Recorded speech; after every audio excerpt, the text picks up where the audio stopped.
didn't even let the black guy answer. Swear to God, you're a dumbass. Anyhow, hey guys. This is Jody, and that's how we're going to start our show, apparently. And this is the Whiskey Rebellion Barcast. We were hoping to be somewhat professional, but we do have Jack on the show today. So Shenanigans kicked off straight from the beginning because we were having a pre-show. And to kind of give you some background on that, Billy had popped a question on his page that said, "Ask the black guy." And so he had asked some questions. I had answered it. Apparently, I white-splained it. And then, and then we went straight into, hey, we're going to push record. Next thing you know, Jack starts the show with, "You didn't even let the black guy answer." So, guys, here's what the show is going to be about tonight. And we're going to let the black guy talk first. High proof versus low proof bourbon. And essentially, does that matter to you? What do you look for? Do you like a higher proof? Do you prefer high proof? Is what I should say. Do you prefer a low proof? And for that experiment, I also have one that I want to bring up that we all introduce our newbies to, or people that are just getting into the bourbon community. And why do we pick that one? Because it is a low proof. So guys, everybody, welcome to the show. I just want to tell you, I am going to start with tonight some Old Carter 13 year, and it's a single barrel strength, 120.7 proof. Never had it before. Has a great nose on it. There's Chuck, you can correct me, the Godfather, you can correct me if I'm wrong. There's a lot of vanilla smell to it. Yes, there is. Maybe a little bit of banana as well, which kind of scares me a little bit because I know another bottle has banana. So we're gonna hope that it don't have the same experiment. But hey, Billy, this is far from it. Cool. I love how that sounds. So Billy, welcome to the show, man. And welcome, gentlemen. Everybody, be good to yourselves. Hey. All right. I hope everybody's having a fabulous evening. That's fantastic. I am also, for my second pour from the Godfather himself, is going to be doing the Old Carter, the 13 year. And first, I'm starting off with the Glenfiddich 12. Oh, nice. Yeah. Something a little different, but I will tell you this. I've always enjoyed that bottle. And I'm only about halfway through because I got so much stuff open. I don't know why, but today it's not appealing to me very much, but I'm going to finish what's in my glass and go from there. So it's funny how sometimes we go through our open bottles and we realize how much we like something. And then this is the first bottle I've come across where I realized, I don't know, I'm not into it today, but we'll see what happens. As far as the high proof stuff, I like the high proof stuff, but I think I have to be in the mood for it. A lot of it will depend on the weather. If I'm gonna do something high proof, I'm probably gonna be inside in the AC. It will definitely be after a meal, that's for sure. And as far as it really mattering to me, like I said, I like the high proof stuff, but I don't have to have it all the time. But I do definitely enjoy like Stag's Jr., the way it comes off and, you know, the way it settles on the palate. I think it's absolutely fabulous. But when I'm looking for something in the store or going after something, the high proof stuff is not one of those things on my must-have list. Can I ask you a question? Two questions. And they're both pretty similar. Because you're a chef, would be one aspect to it. You should be able to, you may be more appealed to the complexities of certain bourbons. But the other one is high proof versus when you smoke cigars. Like if I was smoking a cigar, and let's just say I was a cigar aficionado, for me, if the cigar is the primary source of where your I guess the taste that you're wanting to get in, would a higher proof take away from that? I would do a higher proof with a mild cigar or like a Connecticut. If you do something like a high proof in like a very heavy, peppery, like a Gurkha or something like a Maduro, you're gonna have a lot of different flavors going on. And I think as a chef, I can distinguish the difference between the two, but I think it's an easy way to burn your palate out for a couple of days because it's like having your palate under a jackhammer. Everything is so heavy, everything is so hot, and I think it would just cause you a sensory overload almost. I mean, I think you would definitely have a tough time the next day enjoying anything. So for me, if I'm gonna go a high proof bourbon or something like that, I'm definitely gonna go something on the mild to the lighter side, like a Connecticut. I wonder if that's also why a lot of Scotch drinkers are cigar smokers, because typically your Scotches are lower proof. Yes. Not all cases, but for most part, they're definitely lower proof than your bourbons. And so that And kind of if makes a little bit you're, more sense. yeah, and if you are a real cigar smoker and Scotch or whiskey drinker, you know how to find that balance where it's not leaning one side on the cigar and not the other side on what you're drinking. You both kind of find things right in the middle. Cool. So Very cool. I want to tell you on the Old Carter. I love when you take it in, the heat that you initially have, and then it opens up the cinnamon kind of. What's funny is you don't get the vanilla or the banana until on the nose and then on the back end, because it kind of goes from maybe a dry fruit of some sort, or maybe even like a citrus peel of some sort. Once it comes from the cinnamon, you also get some type of either hazelnut, nutmeg, something like that. I'm not sure which nut it is, maybe an almond, I don't know, but you get some of that in between those two. So that's a fantastic note with it. I love it. I will tell you, thank you, Godfather. I really enjoy it. yeah. It's going to be one of those I'm going to have to save the other half of it, because I do want to try the other 2 bottles I have tonight. But this is fantastic. I might have to find a bottle of that. But speaking of which, thank you.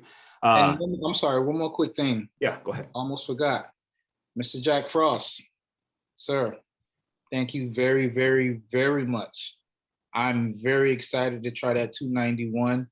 I know that's something that's from your neck of the woods, so I'm definitely looking forward to that. A lot of people actually hit me up and asking me about what it tastes like, so I'm gonna let my palate get nice and clean. I will probably say tomorrow evening I will be taking the top off that bad boy. So thank you. Yeah, I'm gonna hit the Shenanigans here in a little bit. The cast strength single malt whiskey store pick, right, Jack? Correct. Yeah, there's it's 100 HB Liquors. They're kind of a Costco liquor store, but yeah, they do their own store picks, so it's pretty cool.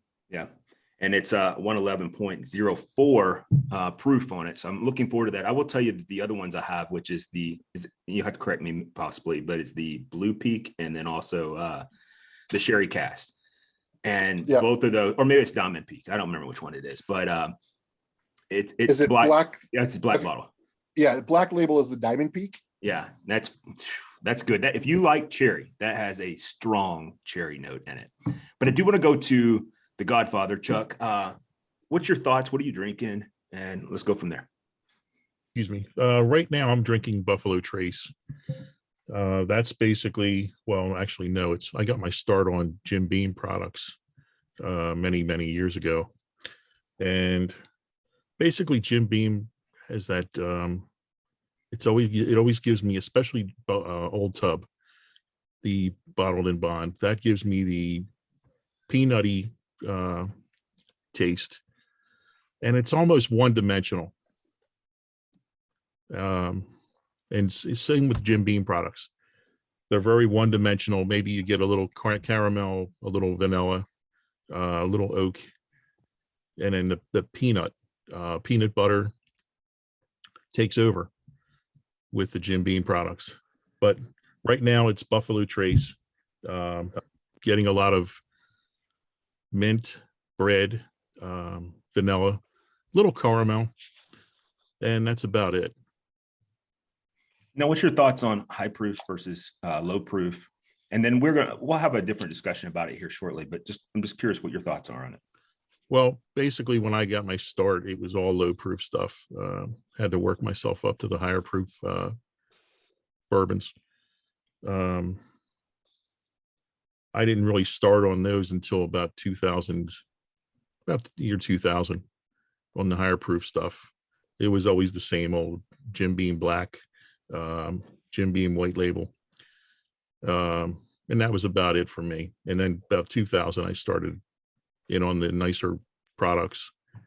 And The George T. Stagg was one of my first forays into the higher proofs.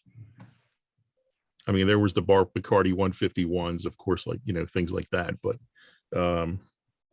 you can light that stuff on fire and it lights you on fire just as well. But the GTS was my biggest, you know, first one. And after I had my first taste of that, it was off to the races. But Yeah, I'm with you with that. You and I were having an offline conversation about like one of the big staple, I guess, blenders out there is Jay Manling, and that you'd be hard pressed to find one that's under 123 to 138, and I seen one that was 139 recently proof, and that's a stout blend, and you know how that created. You want to tell us that story? Sure. The Mattingly got their start basically through, they got their start through the secondary market. They started producing and they were basically caught blending in trash cans, not used trash cans, but new ones from Home Depot, 55-gallon, totes with lids on them. And, they would make short barrels. And then the secondary market just exploded and created a persona of you have to have this stuff. And it gained a lot of popularity in a very short time. And it was one of the fellows from that created one of the groups is rumored to have started that and created that issue. Everybody had to have it. So it went from a $75 bottle to $1,000, $1,200 in no time. Now, I will be honest with you, Jay Mattingly is one of my favorite pours for definitely a blended whiskey. I'll tell you the reason why. For me, and I will tell you every single batch that they have is extremely different. Like you're not going to get the same one unless you get from the same, series of bottles. They're going to get the same expressions. They're always complex. They always have a huge bite to them. And quite honestly, I love the craftsmanship that go with it, whether it was a trash can or not, that they made it. And to be perfectly honest with you, the price point doesn't really bother me too much on it either. For it to be in the retail world, somewhere between about 115 and 129 is what I've seen it. Now, whether that's actual retail on it, I have no idea, but that's about what I get it for. And that's a high proof blend that I like. And like you said, the GTS, the lowest proof one they have is 119. I think it is, or 116, whatever it is. 116. For 2009 or 2019. And when you sit there and taste the complexities of it for all of them, I know that there's some people out there like, well, if it's not high proof, it's just not one of the good GTSs. First of all, 116, is higher than two of the three bottles I have here today, and the complexities that are in it would probably it would probably surpass half of what we all have in our home. And then that's just based on the complexities of it, but also the typical bite that it would have is going to pass everything with the exception of Oak Carter that's sitting in front of me right this second. So I've never understood that argument.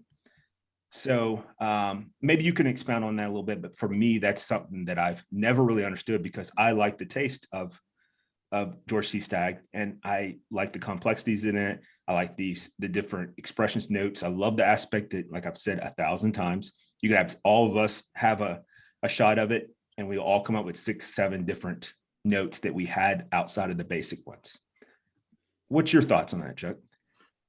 I believe the secondary market created a lot of that issue with the 2019. There were rumors that Buffalo Trace created more than double or triple what they typically produce, and it showed in the market where it was out in stores, and people, store owners were getting 6, 7 of them at a time.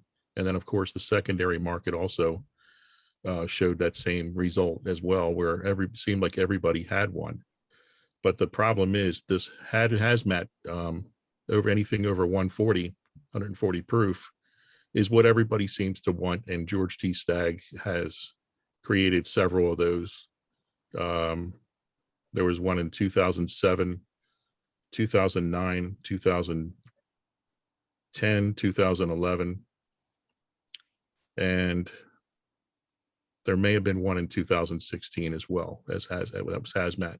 So people take that and say it has to be high proof in order to be George T. Stagg. But you think that's driven from the secondary? I do.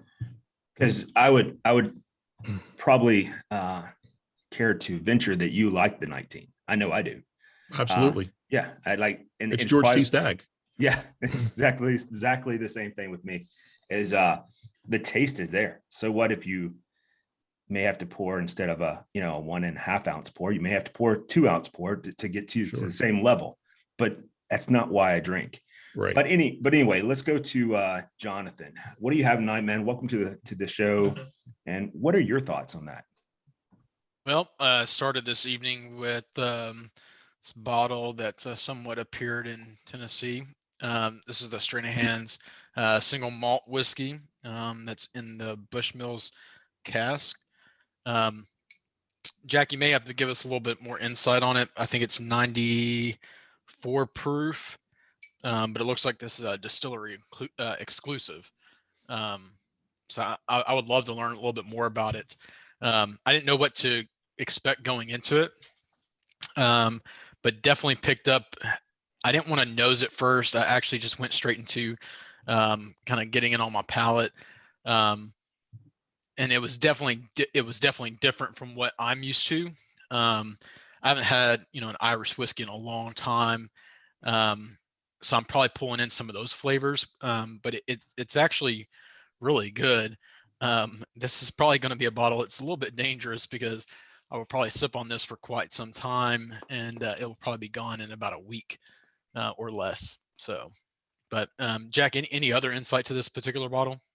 Yeah, so over the course of, so every year, Shenanigans has this event called Cask Thief. And Cask Thief is basically their local kind of experimental event. They'll do 6 different, I don't want to call recipes or whatever they are. There'll be a vodka, maybe a gin, or some of these experimental ones. One they made with honeycomb, like literal honeycomb. They put it in the barrel, which I have some of that. And this year's Cask Thief, they did one called, I believe it's called Lucky Number 7. And it was basically their 4-year single malt aged here in Colorado. And then they put it in for another 3 years or 2 years. They put it in Irish cask. They didn't tell you what it was at the time. And it was straight from the barrel. It was 112 proof. And I had that and actually ended up buying a couple of those little 375s. And this is rumored to be, I don't have any insider information, but this is rumored to be those barrels, but cut down to 94 proof. So what they did was they took their 4-year, their 4-year distillate, well, aged it, I guess, and then put it into Bushmill Irish casks for another 2 years. And then have just released about 1,500 bottles, I believe is all they got out of this batch. And it's only for sale through the distillery. So kind of like some of the Old Forester 117s, it's doesn't quite have that type of history where where it's a female, but it's that history of where they're doing some experimenting and they're actually starting to produce more of that experimental stuff for the grand public. But like I said, they cut this version down to about 94 proof. So it's a 94 proof, which would put it on not really technically on the lower end, but I'm willing to bet you can pick out a lot of the notes from it. Would you care to share any of them, Jonathan? So I don't really want to speak to it, to be honest, just because I pick out a couple of different things. I get kind of this oatmeal type taste on my palate. I don't know too much about Irish whiskey and kind of what is the typical palate for it. But I do pick up heavy on the oatmeal. I don't know if that's from, I don't know what the mash bill is, but if it's a little bit more barley in there. But that's kind of what I got up front. But the finish is extremely smooth, which is why I said this is going to be a little bit dangerous. That this bottle may go a little bit faster than a week. Um, but yeah, I mean, I would be interested in having a whole different conversation maybe for another show about just kind of comparing Irish whiskeys to kind of notes that we pick up on our typical bourbons. Cool. So let me ask you, high proof versus low proof. Do you have a preference? Do you care? Do you just look for the taste? Do you look for the bite? What is it for you? Well, I'm kind of getting that theory where I appreciate all spirits at all proofs. I pick out qualities that I really enjoy about it. I think prior to the show and joining the group, out of state, definitely under 100 proof, because that was where I was comfortable at. I could speak to things like Woodford and Makers and Bottle and Bond series, like that was my comfort zone. Through this group, I started branching out through Jay's recommendations and work, meeting Don and looking at some of his barrel picks at the store. I started branching out and getting some of those higher proofs so I do actually kind of lean towards a little higher proof. I think my comfort zone of what I would, my first go-to picks off my shelves are definitely anywhere from 100 proof to about 120 proof. That's a big gap. It's 20 points there, but there's just so much that I pick out.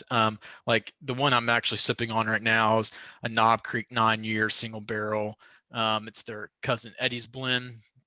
It was a store pick, sitting at 120 proof. But I mean, this one's super, super good. This is my second bottle now from Fairview for this particular bottle. But I think that's definitely my sweet point. So that's kind of my first go-to.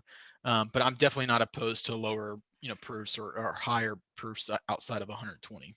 Cool. Rob, welcome to the show, man. What you sipping on? And then you already know the gig of the story, what we want to hear. Yeah, I know.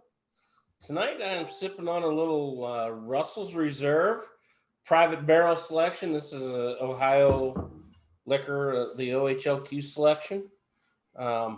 Really impressive. It's 110 proof. Aged 9 years. It's got decent age on it. You getting some oak on the nose, getting some cinnamon on the nose. We're definitely getting that caramel in the back, but what I like about it is I don't get that 100 and you start getting 110, 115, you get a little bit of heat. I'm not getting a heat on this at all, which could make this like Jonathan's, it could make this a dangerous drinking liquor. But for me, I don't have it's a mood thing, man.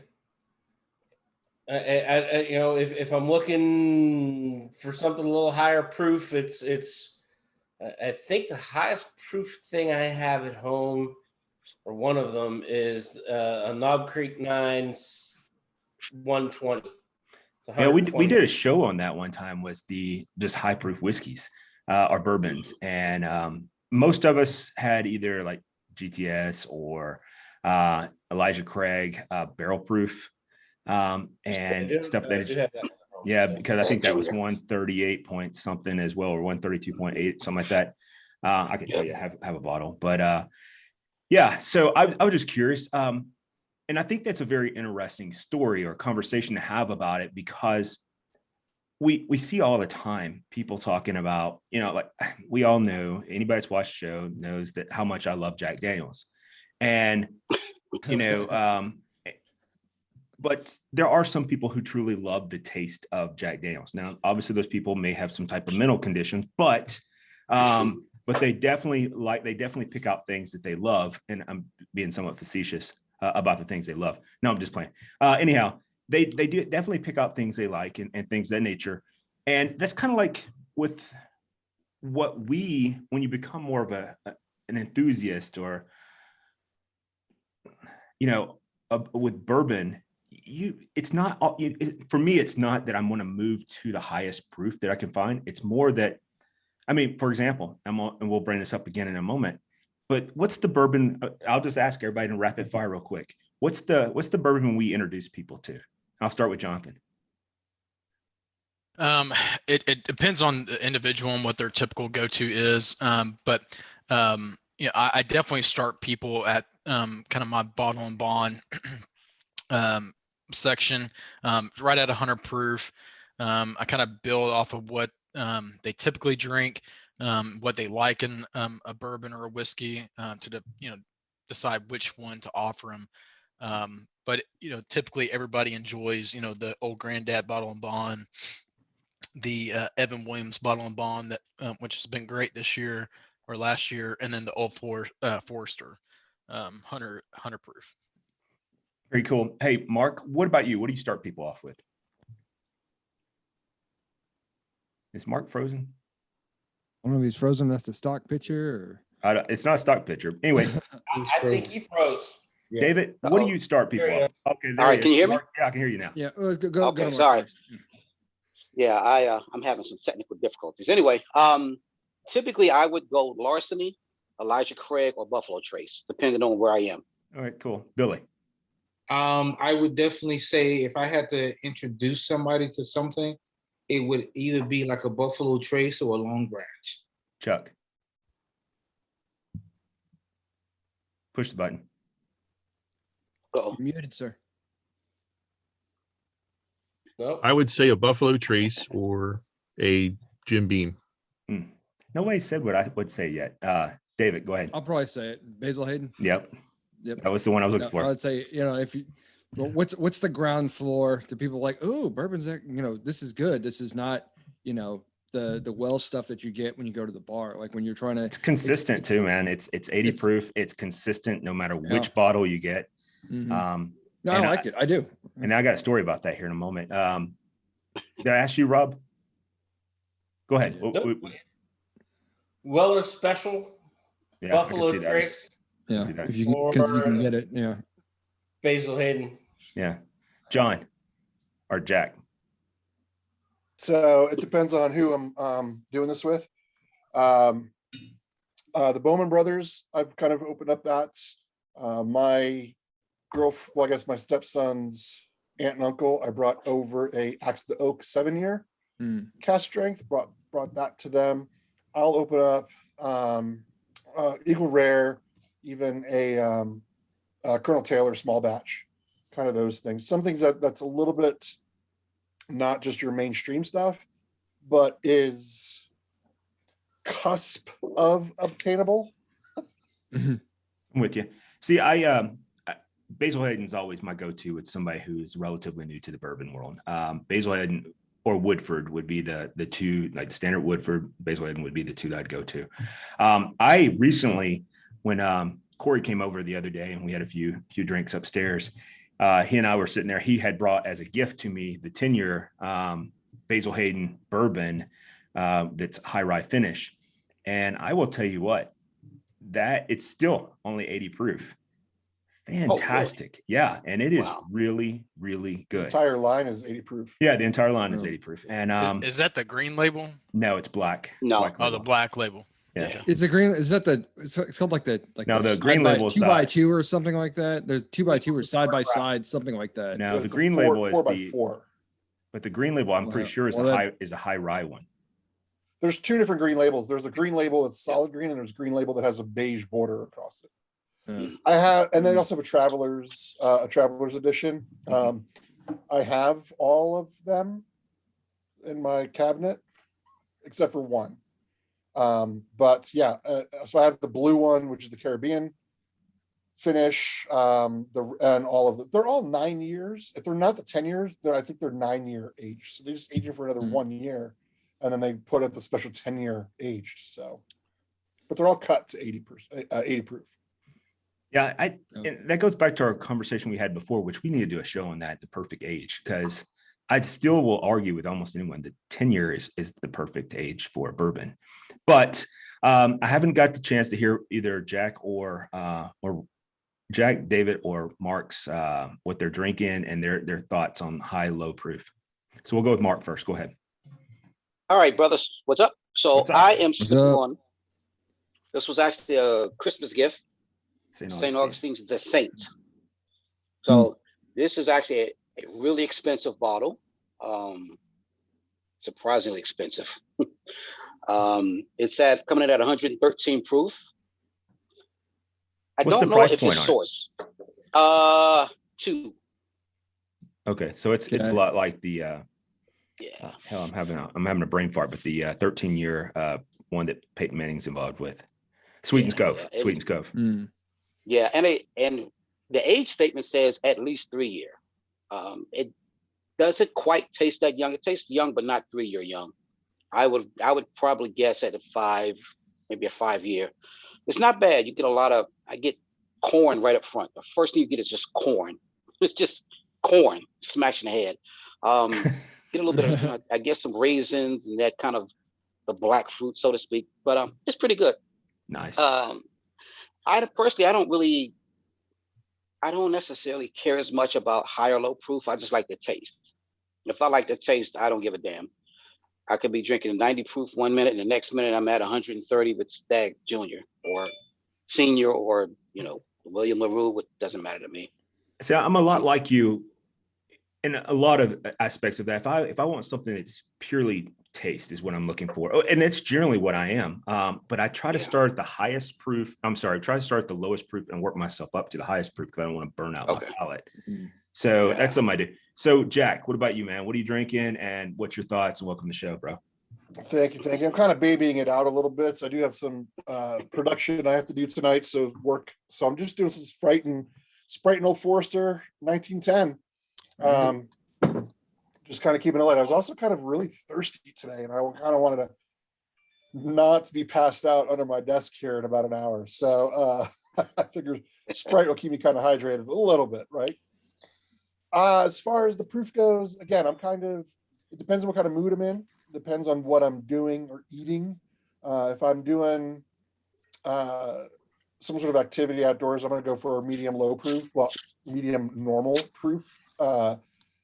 80s to 100 in that range, and it depends. It varies what I'm drinking. Also depends on like temperature of the day. Like today it wasn't super warm out, but like a really hot day, I might just do like a Buffalo Trace and ginger ale, kind of mix that.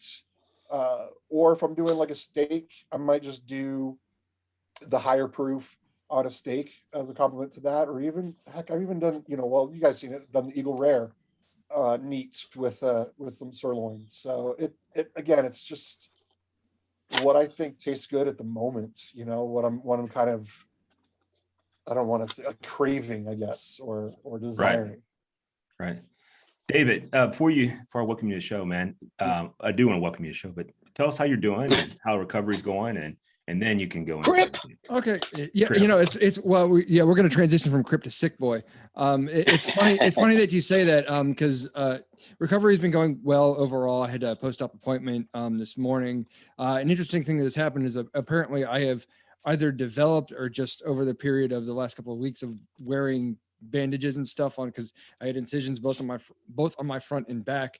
I apparently have a medical adhesive allergy, and like I am like my body is like red like a firecracker like on my front and my back. I have like the perfect outline of like the red bandage like on my front and on my back. Like it's all lit up and it's spread out all across my body. I was like, do I have an infection? Is this what is going on with me? And like, oh yeah, you have an allergy. You need to stop wearing the bandages. I was like, I'm way ahead of you. I stopped wearing those bandages a few days ago because this is hellacious.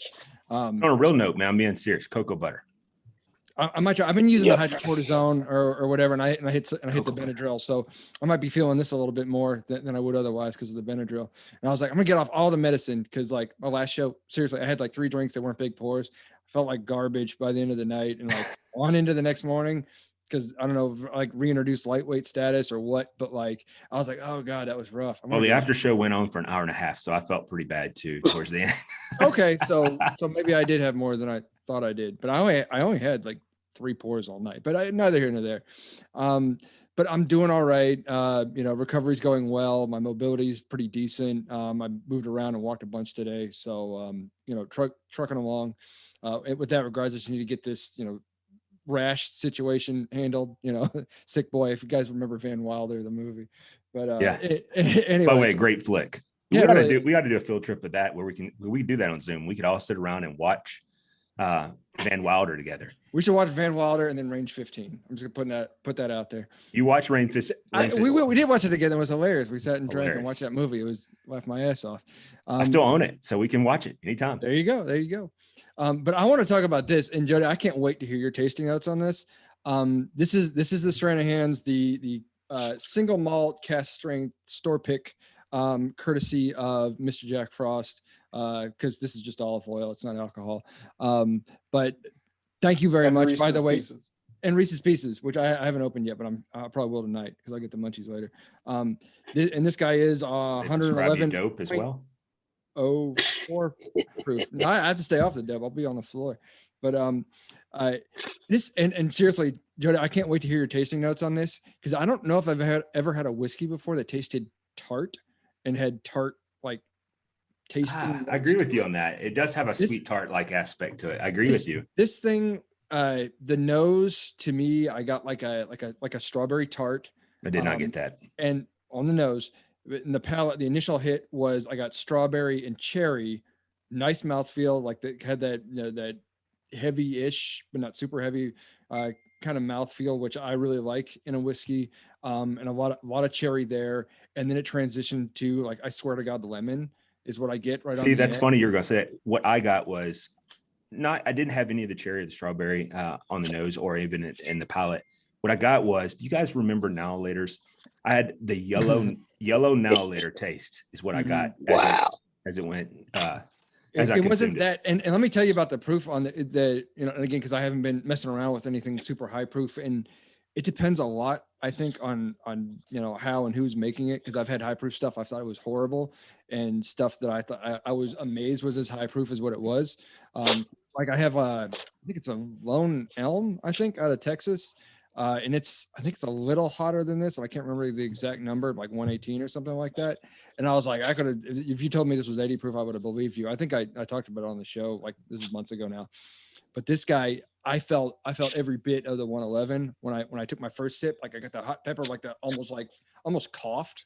And I felt like the heat, like in the back of my throat and into my ears and stuff like that. But it's opened up a little bit with subsequent sips. It's really turned out quite nice. And it is, again, a little bit more tart, and that's a different kind of flavor profile than I'm normally used to, but I really like it. It's very refreshing. It's something that, it kind of rounds out like like the selection, if you're looking at, different whiskeys or whatever that you have, if you don't want them all to taste exactly the same, this one's going to stand out. Really awesome. Really fun to drink, man. So again, thank you, Jack. It is definitely fun. What was that? Who was saying what? I got a question for the group. First of all, Godfather, listen, this 13-year-old bourbon is actually really nice. It has a nice kind of a hot feel to it once it gets on the palate, but it doesn't last very long. So it kind of goes up, balance off, and comes back down. Did you get a vanilla? I think I know her. And vanilla and a banana taste are on the nose. I got the vanilla and the banana. Like once I poured it in my glass, and I'm having this neat. Yeah, I'm drinking it neat too. And I let it, as soon as I put my nose in it, it was just kind of a burn. But like a few minutes later, all the complexities of it really started to show themselves. And when I tasted it, it's really nice. Like I said, it has a nice warm feel, starts out, but it doesn't last long. So I really like this. So my question is to you guys is this. I don't think bourbon and whiskeys are no longer a fad or a phase. like some people think it is, or like it all of a sudden came back. But let me ask you guys, do you think the secondary market is going to always be there? Or do you think, because I feel like bourbons and the whiskeys and stuff now that they're so-called back, I think it's going to be around for quite some time. Not like a fad like it was with vodka and, stuff like that. Do you think the secondary market will still hold fast as long as this goes? Let's say 10, 15 years, so it's not even a fad anymore. Do you guys think the secondary market will still be, something that still exists because it's no longer a fad anymore? That's what I feel. I'm going to disagree with you part of it. I do believe it's still a fad with a large contingency of consumers. And that happens a lot with a lot of like, for example, perms are back. My son just got one. I mean, come on. Who would have thought that would ever came back? All right. Pixar doesn't exist. Yeah. So, you have to look at it and you go, and mullets are back. Like, who would have thought that came back? Like, that was the worst haircut ever. I think for some people, they just never went away. I think that's what I've always said, if you're going to do long hair, do it all. Cause I had long hair and I had it all one length. I think that's the way you do it. You don't just do, anyway, so it doesn't matter. That's beside the point. I do think it's a fad. And I think it's a fad with I would say the majority over the minority. I think the minority will continue. So that will put a damper on the secondary market at some point. But I think the secondary market is going to stay strong for it's going to seem like an eternity, but I don't see it past 5 or 6 years. I honestly think it'll start coming down at that point. Really? And it'll be something else that people will be into. It'll probably be the Scotch market or whatever. It's rum. Or rum. It could be rum. It's rum. Matter of fact, I seen a 28-year-old Zacapa. Zacapa today. Came real close to buying it, and it didn't. But anyway, and that's a good one. I was hunting here a little bit yesterday after work, and there's a place about a half hour from where I am, and they had like 4 bottles of the 28-year-old Zacapa on the shelf. Yeah, that's good stuff. I have a 27-year, I think, question mark. I don't know. It's either 27 or 23. I can't remember, and it's fantastic. And I came real close to buying it because I love the Zacapa line. But Chuck, what do you think, man? I mean, you've been in this community much longer than probably all of us. I'm making an assumption. I don't know, but based upon the timeline you gave earlier, you've been in the community a little bit longer than us. So what's your thoughts? Well, I think, for one, rum is starting to make it's getting into the secondary market, and it's getting pretty big. Some of your Foursquare products, some of the products that David and Mark have mentioned in the past are starting to make their way in. But as far as the secondary market with bourbon goes, take Buffalo Trace, for example. They've recently done some construction work where they're expanding their rick houses, making more room for Buffalo Trace, all of your top line products, your Stag, your BTAC products. So that's going to take 8 more years maybe to get some of those products in. And then of course you have your BTAC line that's going to take longer. So I think we're basically in it for the long haul as far as until the market catches up and is able to, basically Buffalo Trace or Michter's, all of your bigger producers are able to produce product, get it to the distributors, and get it to the store on the store shelves. It's going to take years. So I still think there's going to be a secondary market until that time, or maybe even after. Yeah. But let me ask you this, because we're both old enough to remember the 1980s. 1980s were a down time. Into the 70s and into the 80s, early 90s was a down time for bourbon consumption because no one wanted to drink what their dads drink. Right. And I got a feeling, the reason why I say this, because everything is kind of on a roller coaster. That's how trends go. All right. Specifically market trends. And so when you look at where bourbon is today, all of these people up here are having children.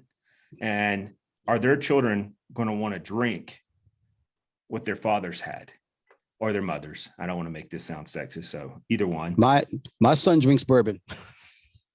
Yeah, Of well, course. yeah, I know he does because I sent you guys a bottle, so I know that. And your dad drinks bourbon, so Yes, he does. that's 3 generations right there. So there's Yep. there's a difference. But and I know same where with it me. My dad drank bourbon. I drink bourbon. Yeah. But I know I'm right about this because you can look at the market trends and you can see that in the 80s, for whatever reason, and that was their argument, was they didn't want to drink what their parents drank. Yep. So they had other things, other cocktails, other mixed consumption, consumable goods and stuff of that nature, other spirits. So that's the reason why I consider it. I do think that there is a fanboy group. I do think there's a group of people that probably fit into some of the stereotypes that are given to them, but I don't know if they're going to stick around for the long haul. And, 4 of us on this page are musicians. We stuck through the whole bourbon aspect and even when it wasn't cool. So we're going to be there for it. So we're going to still be there as a consumer. But I guess what I'm asking is, do you not see that trend potentially happening as well, Chuck? At the time, I don't. I know where you're going with that. 1980, 81, they had the, what was it? A recession. Yep. And Recession, end of disco. yes, exactly. And people, started drinking cheaper They have products, Katy, I would they have imagine. Katy Perry now. I mean, come on, just Well, as bad. true. Yeah, that's true. Now I lost my train of thought. I mean, she's eye Amen to that. candy. I just don't Yes. care for her songs. No. You don't Dua think Lipa. so? You don't think she's eye candy? Dua You Lipa. know, I will also say this though, but and my poor mom would shoot me, but even in the late 80s, I was smoking cigars with my grandfather, So I can tell you, even back then, cigars were garbage compared to what they are now. Right.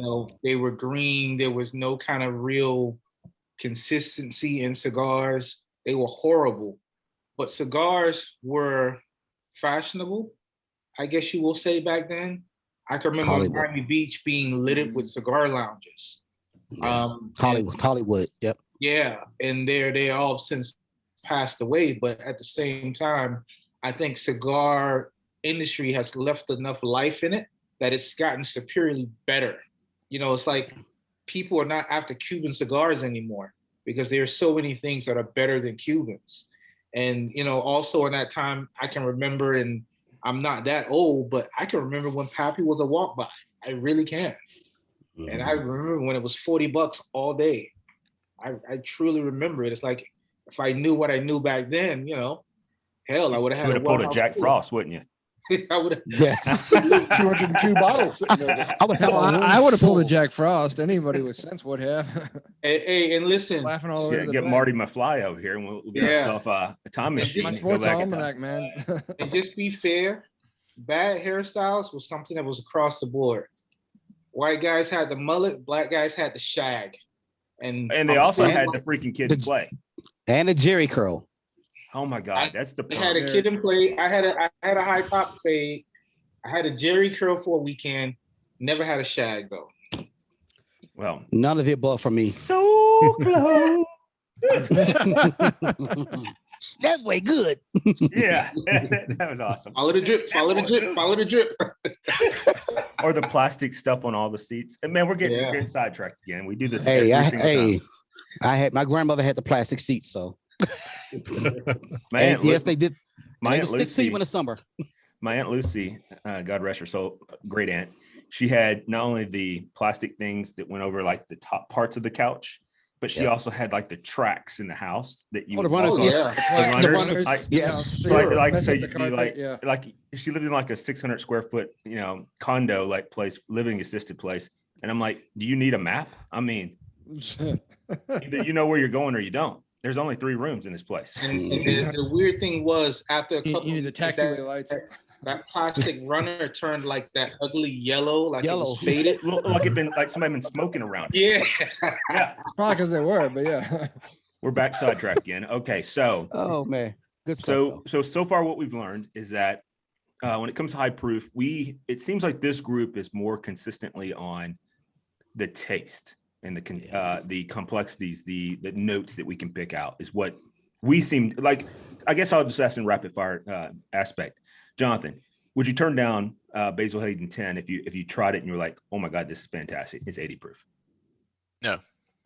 Chuck, No, not at all. Billy, Hell no. Rob, Oh, I already know David's answer. John or Jack? David, would you turn down? The answer is no. Like, Jack, No, I wouldn't turn it down. Mark. No. See, and I think the reason why we always pick something that's lower proof, and I think that's probably the better question for new people coming into the community, is because we want them to taste or have the same experience that we have. Yep. Why we like it. Because you can like think about with your significant others. Do you just like hand them, I don't know,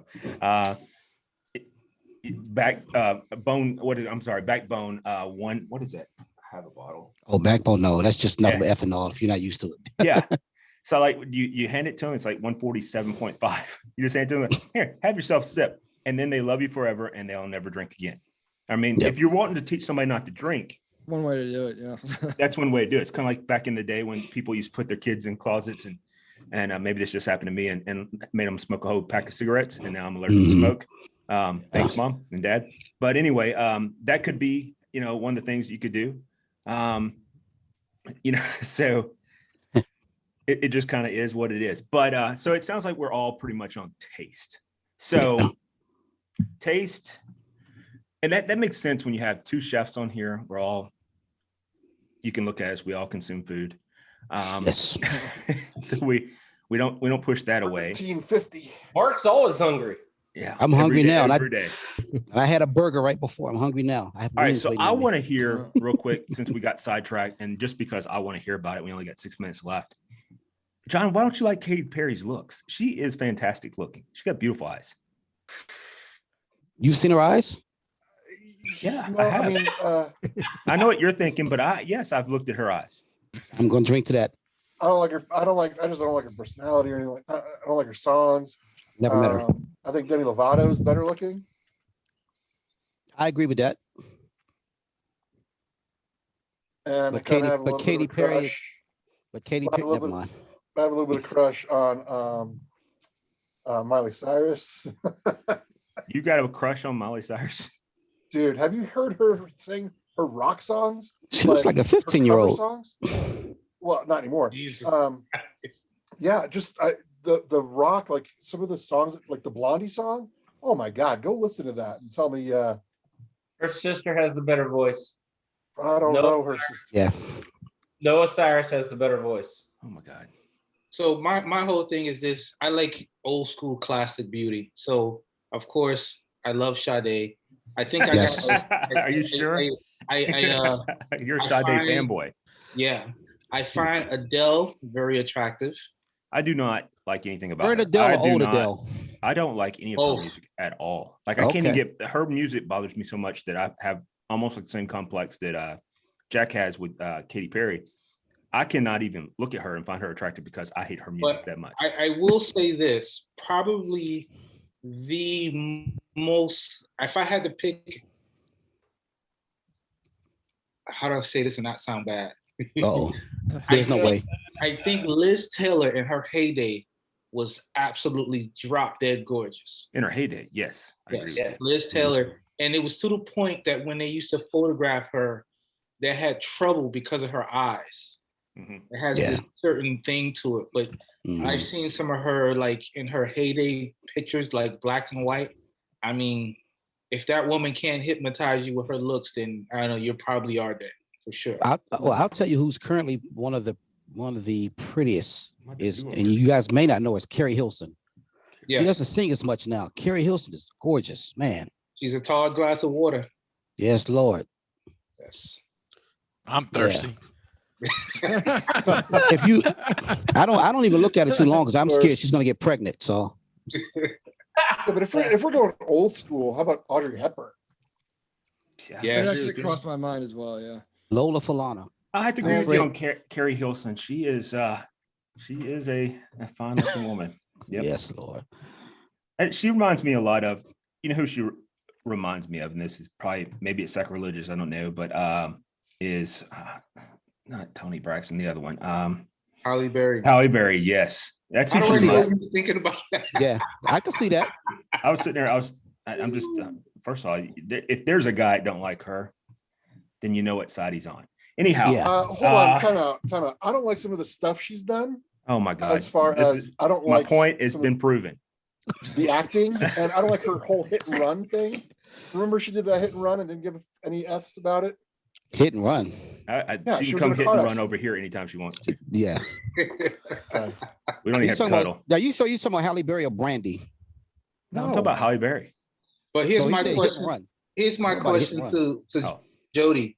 Yeah. Jody, did you have to Google who Carrie Hilson was? I did, yes. I did have to do that. Yeah. She's Hey, not. and She's not listen- as well known as a singer. She effed up and she pissed off Beyonce's Beehive. Now, Yeah. see, that's a woman I don't like. It's Beyonce. I Yeah. don't think she's attractive, You and know, I Agreed. love a badonkadonk. You know, I do. We talked Listen, about it. I Beyonce's okay in my book. I don't think she's all that. I really don't. It's like, yeah, Yeah. I actually think Kelly Rowland looks better than Beyonce. For sure. Yeah, Yeah. I don't know who Yes, that no. is. I have to Google search that one too. She's Yeah. the dark skinned one of Destiny's Child. Oh, I was going to say them earlier. Is that? Oh, Yeah. man. She's the whole- dark skinned one. Yes. She's the Hershey Kiss. Yes. I know who you're talking about now. Yes, yes. I have to agree with Hercules, that. Hercules, Yeah, Hercules, that gets Hercules. what it is. Yes, I agree with you on that. Absolutely. Hey, and you can't forget about Megan Good. Man, I Billy- agree with it. Billy, you preaching now, man. You were talking Yeah, about man. kisses. That girl's my Hershey's hug right there. She my hug. You ever seen Megan Good do a We kissing now scene? know what Good John does Lord. in his spare time in the morning. When everybody's asleep. His wife must be putting the baby to sleep. Pick around the corner. John's is gonna walk into the bathroom and gonna see Megan Good in lipstick. Oh. Megan Good, huh?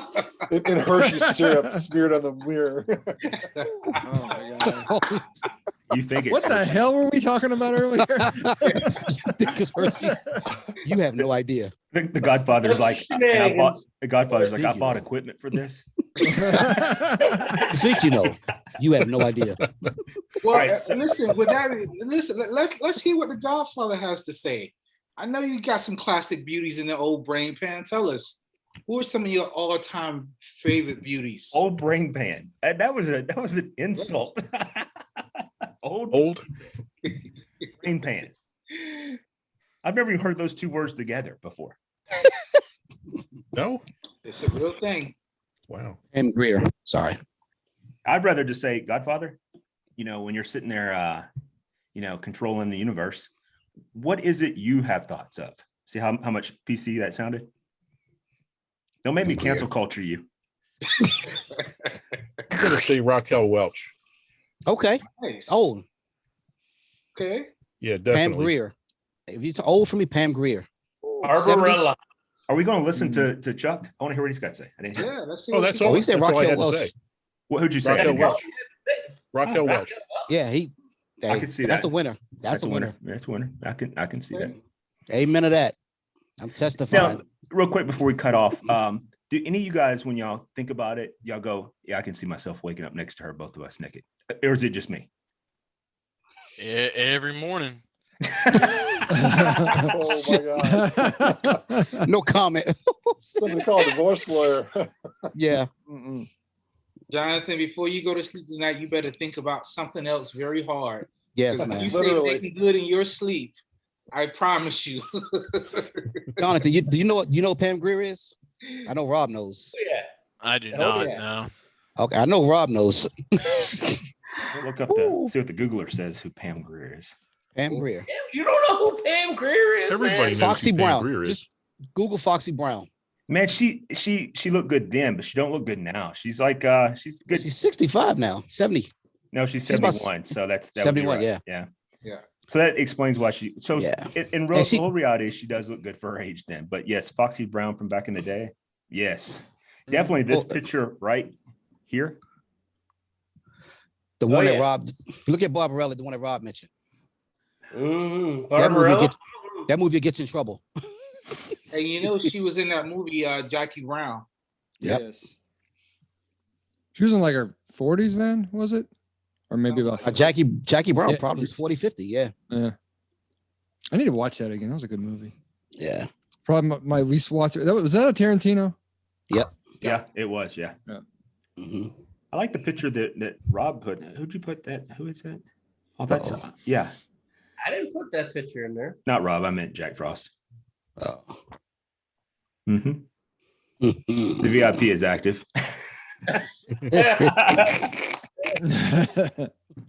But let's gotta go down keep for it to a clean list because we do have Jay and then some girls on there. and Yeah, stuff. don't chase him out of the chat again, guys. Come on. Yeah.